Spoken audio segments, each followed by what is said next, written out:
dari kelompok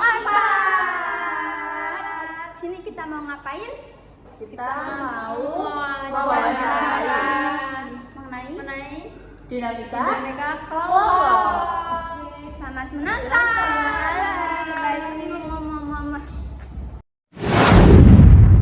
Assalamualaikum warahmatullahi wabarakatuh. Waalaikumsalam warahmatullahi wabarakatuh. Selamat siang dan salam sejahtera buat kita semuanya.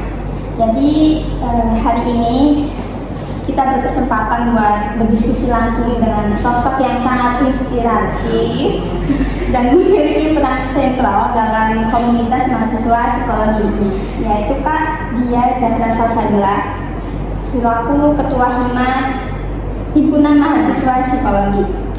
Dan kita hadir di sini juga buat menggali lebih dalam mengenai seluk-beluk dinamika kelompok yang terjadi dalam Himas Psikologi tersebut. Bagaimana sebuah kelompok yang terdiri dari individu-individu dengan latar belakang dan karakter unik bisa bekerja sama secara harmonis dan produktif untuk mencapai sebuah tujuan bersama.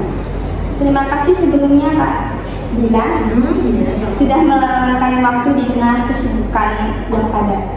Tapi sebelum kita lanjut, hanya enaknya kalau perkenalan dulu deh Kak. Oke, boleh. Baik.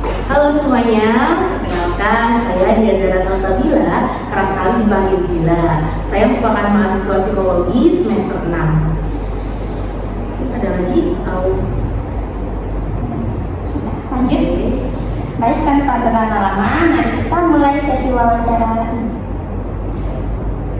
Jadi pertama mungkin bisa dijelaskan Kak Bila bagaimana gambaran dari seperti apa organisasi Himaksi ini dan apa visi misi dan tujuan dari dibentuknya organisasi tersebut dan bagaimana kestrukturan yang terdapat dalam organisasi Himaksi.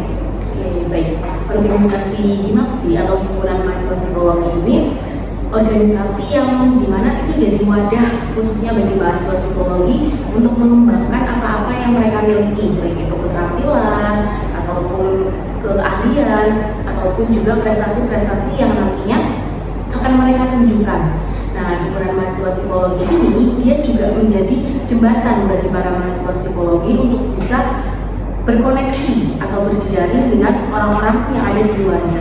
Nah, baik visi ataupun misi secara ringkasannya dari Himpunan Mahasiswa Psikologi adalah kami itu yang sudah saya sampaikan tadi, kita sebagai wadah sekaligus jembatan bagi mahasiswa psikologi untuk bisa show, untuk bisa menampilkan apa-apa yang mereka miliki yang berkaitan dengan prestasi maupun prestasi akademik maupun prestasi non-akademik. Nah, bagaimana struktur itu bisa terbentuk terkait dengan struktur organisasi, itu ada mekanisme-mekanisme yang terjadi. Jadi gimana saya bisa menjadi ketua, bagaimana bisa merekrut anggota, itu nanti akan ada sebuah musyawarah yang nanti membahas hal tersebut. Jadi baik itu pemilihan dari ketua ataupun yang lain sebagainya itu sudah berdasarkan dengan musyawarah bersama.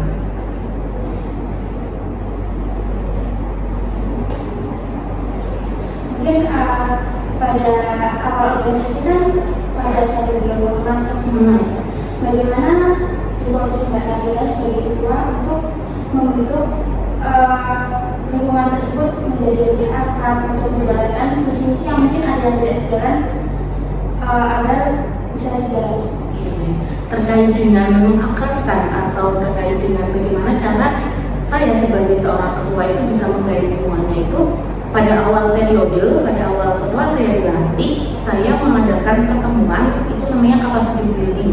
Jadi di situ kami sebagai kakak-kakak yang sudah menjalankan masa periode sebelumnya itu, kita menjelaskan atau menjabarkan atau memberi gambaran kepada anggota-anggota baru terkait ada apa saja sih di dalam HIMA, ada hal-hal apa yang perlu nanti kalian lakukan sesuai dengan visi masing-masing. Nah, setelah itu, setelah kita semua kenal, kita mencoba membuat sebuah program kerja. Nah, program kerja itu yang nantinya akan menjadi salah satu hal untuk mengakrabkan, salah satu hal untuk bisa saling berkoneksi antara satu dengan yang lainnya. Nah, terus juga dalam Himaksi sendiri, kami setiap bulannya ada yang namanya temu akrab.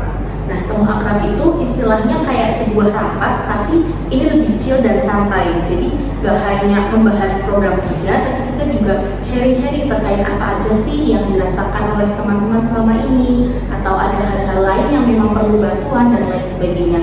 Dan temu akrab itu tempatnya gak di kampus, jadi kita itu mengunjungi setiap tempat dari masing-masing divisi. Jadi misalkan di bulan pertama nanti berkunjung ke si A, bulan kedua berkunjung si B. Jadi kita lebih ke arah silaturahmi tapi berkedok keakraban bersama. Terus bagaimana sih Mbak dinamika yang ada dalam Himapsi itu? Terkait dinamika itu banyak sekali. Ada yang mungkin terkait bagaimana cara beradaptasi, terus bekerja sama yang baik, terus juga nanti kalau ada permasalahan kecil, itu banyak sekali dinamika yang terjadi di sebuah organisasi. Nah, cara menghadapinya atau cara kita melihat dinamika itu lebih ke arah positif. Jadi apapun yang terjadi, apapun hal-hal yang ada di dalam organisasi, kita tarik kesimpulan kalau itu akan jadi sebuah hal positif ketika kita memandang itu sebagai hal yang positif. Jadi bagaimana dinamika di Himapsi itu ada, karena bagaimana dinamika di organisasi itu, dinamikanya itu yaitu tadi kita lebih memandang apapun yang terjadi itu secara positif. Karena kan kalau ngomongin dinamika banyak sekali faktornya ya. Nah, salah satu yang ada di Himapsi itu seperti itu. Kan di Himapsi sendiri kan anggotanya banyak ya, walaupun dari satu fakultas psikologi sendiri kan mahasiswa itu punya karakter sendiri-sendiri. Nah, bagaimana sih Mbak Bila itu sebagai ketua Himapsi dapat menciptakan kerjasama, membangun kerjasama antar anggota-anggota supaya bisa mencapai tujuan dari organisasi Himapsi sendiri?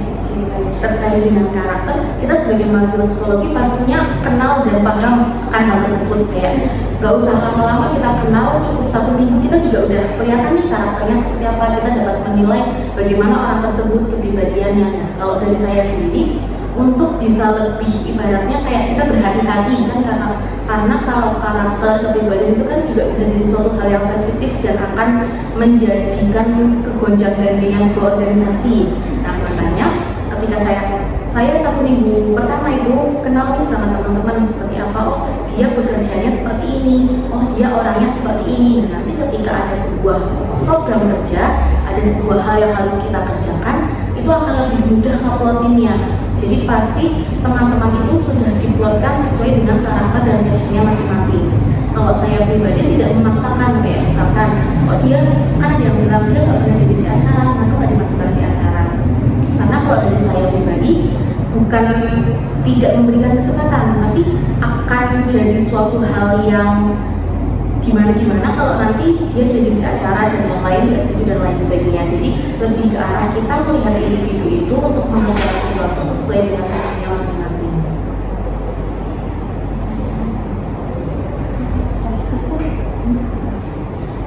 Luar biasa sekali ya insight yang diberikan oleh Kak Bila. Dari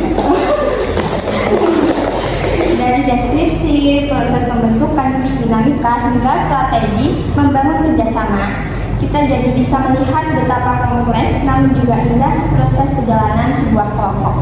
Terima kasih banyak sekali lagi buat Kak Bila atas waktu dan penjelasan yang sangat informatif. Semoga apa yang kita diskusikan pada kali ini bisa menjadi inspirasi bagi semua orang, terutama dalam memahami dan membangun kelompok yang efektif.